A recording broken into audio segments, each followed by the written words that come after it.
Shalom, semangat sore. Berjumpa kembali bersama saya Pendeta Raymond Siahaan. Untuk mengawali hari Sabat Tuhan, kita akan buka Sabat bersama EHM dan mendengarkan akan firman Tuhan.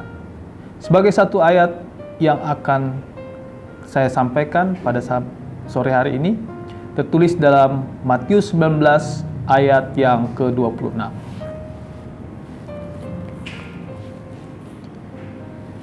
Firman Tuhan katakan, Yesus memandang mereka dan berkata, "Bagi manusia hal ini tidak mungkin, tetapi bagi Allah segala sesuatu mungkin."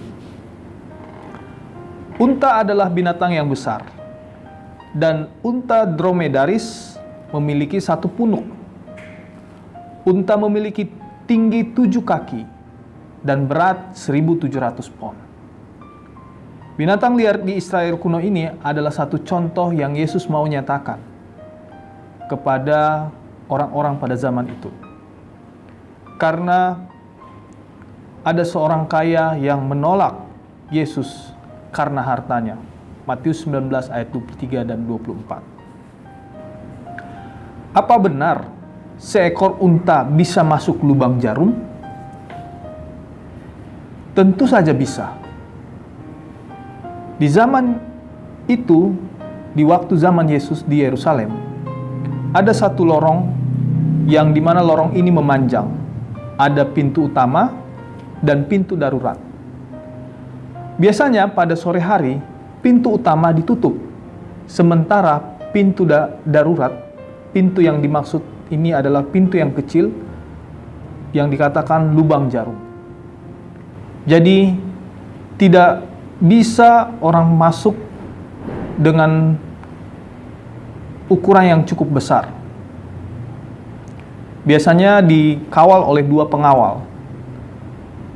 Dan pada saat unta dan orang yang akan masuk ke dalam, mereka harus menurunkan semua beban-beban yang ada pada unta itu.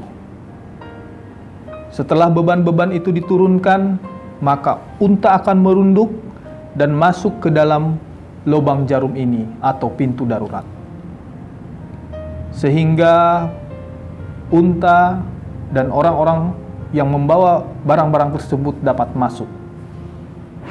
Demikian juga menjadi satu pelajaran yang Yesus mau tekankan adalah ketika kita mau datang kepada Tuhan, ketika kita mau menerima keselamatan yang Tuhan mau berikan, kita harus rela menurunkan segala kepentingan-kepentingan diri kita. Pada zaman itu, orang-orang Yahudi menganggap bahwa orang-orang yang sudah mendapatkan berkat Tuhan atau memiliki kekayaan adalah orang yang berkenan di hadapan Tuhan.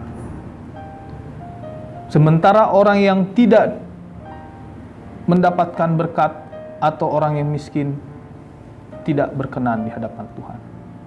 Bukanlah hal itu yang Tuhan mau lihat. Tetapi yang Tuhan maksudkan di sini adalah bagaimana kita perlu melakukan atau menuruti akan perintah Tuhan dalam kehidupan kita sehingga kita dapat berkenan di hadapan Tuhan. Sebagai satu contoh, Zakheus di dalam Lukas 19 ayat 1 sampai 10. Zakheus mau menjual hartanya. Zakheus mau mengeluarkan segala kepentingan-kepentingan dirinya untuk memperoleh karunia keselamatan itu dengan memberikan hidupnya kepada Yesus. Demikian juga dalam kehidupan kita. Jika kita mau menerima Yesus, mari kita lepaskan segala kepentingan-kepentingan diri kita. Mari kita menerima Yesus sepenuh hati kita dan sepenuh hidup kita. Sebagaimana Tuhan katakan di dalam Matius 7 ayat 21, "Bukan setiap orang yang berseru kepadaku, Tuhan, Tuhan, akan masuk ke dalam kerajaan sorga, melainkan dia yang melakukan kehendak Bapa-Ku di sorga." Untuk menyambut firman Tuhan ini, mari kita berdoa. Bapa Sorgawi, Bapa, kami berterima kasih oleh karena firman Tuhan yang telah kami dengarkan pada sore hari ini, menyambut Sabat Tuhan. biarlah di dalam mengikut Tuhan dan menerima karunia keselamatan kekal, kami dapat belajar untuk melepaskan segala kepentingan-kepentingan diri kami, sehingga hidup kami dapat berkenan di hadapan Tuhan dan anugerah keselamatan itu menjadi bagian kami. Tolong ya Tuhan, sahabat-sahabat EHM, biarlah berkat firman Tuhan ini dapat kami hidupkan dalam kehidupan kami untuk selalu menerima Tuhan dalam kehidupan kami.